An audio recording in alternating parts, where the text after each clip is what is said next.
Ըստ խնդրի, աղաջրում աղի զանգվածը կազմում է ողջ զանգվածի 30%-ը, 120 գրամ աղ ավելացնելուց հետո աղի զանգվածը կազմած լուծույթի զանգվածի 40%-ը, պահանջվում է գտնել լուծույթի զանգվածը աղն ավելացնելուց առաջ։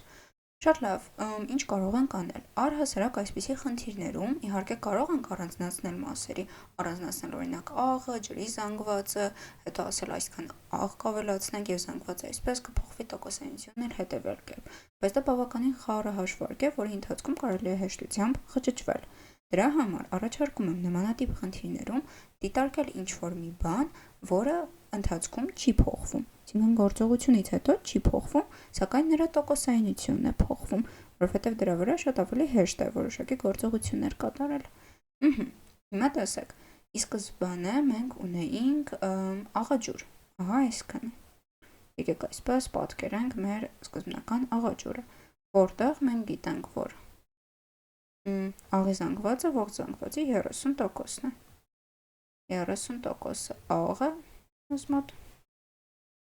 և 70%-ը ակնհայտ կլինի ջուր։ Իսկ դա ինչքան է սրա զանգվածը մենք չգիտենք, ուստի x թող լինի,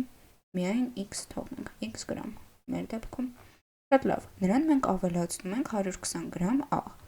այսինքն ինչ-որ գործողություն ենք անում, մեզ մոտ ընդհանուր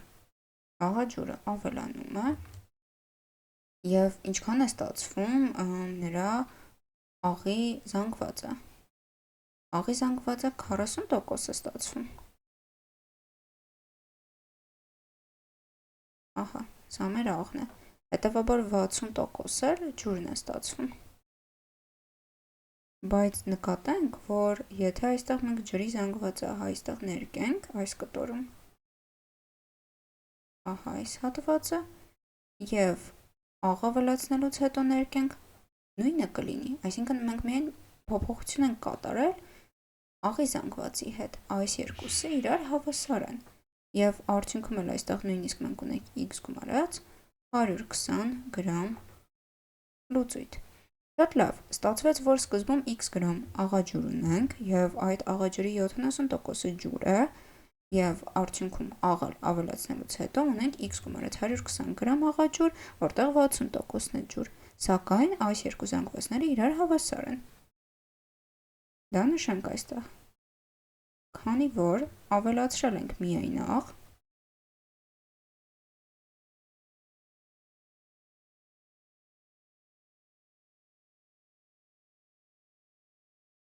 ապա ջրի զանգվածը հավասար կլինի։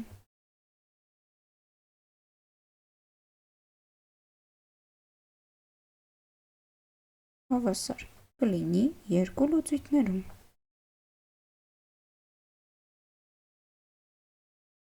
Կտարբերվի միայն տոկոսայնությունը։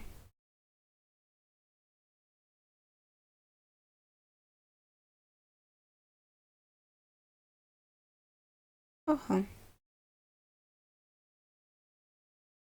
Եվ հենց դրա վրա է հիմնված մեր լուծումը։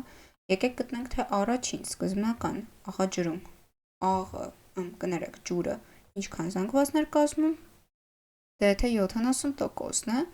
x գրամի 70%-ը կլինի x անգամ 70 100-երորդ, և այս ամենը պետք է հավասար լինի x գումարած 120-ի 60%-ը, այսինքն 60 100-երորդ։ Շատ լավ, ուղղակի բազմապատկում ենք 100-ով, այսպես ասած, և հետո կիրառում ենք բաշխական օրենք։ Կստացվի 70x հավասար է, բաշխական օրենք այստեղ ենք կիրառում, 60x-ին գումարած 120 անգամ 60։ Սրա արդյունքում երկու մասից եթե հանենք 60x, կստացվի, որ 10x-ը հավասար է 120 անգամ 60, որտեղից էլ արդեն x-ը հավասար է 120 անգամ 6, կամ որ նույնն է 720 գրամ։ Այսինքն տվյալ խնդրի համար մեր պատասխանն է, նախ վերհիշենք մեզ ինչ էր պահանջվում գտնել, լուծույթի զանգվածը աղն ավելացնելուց առաջ, այսինքն մենք հենց x-ով ենք նշանակել մեր անհայտ մեծությունը ու ստացվել է դրա արդյունքում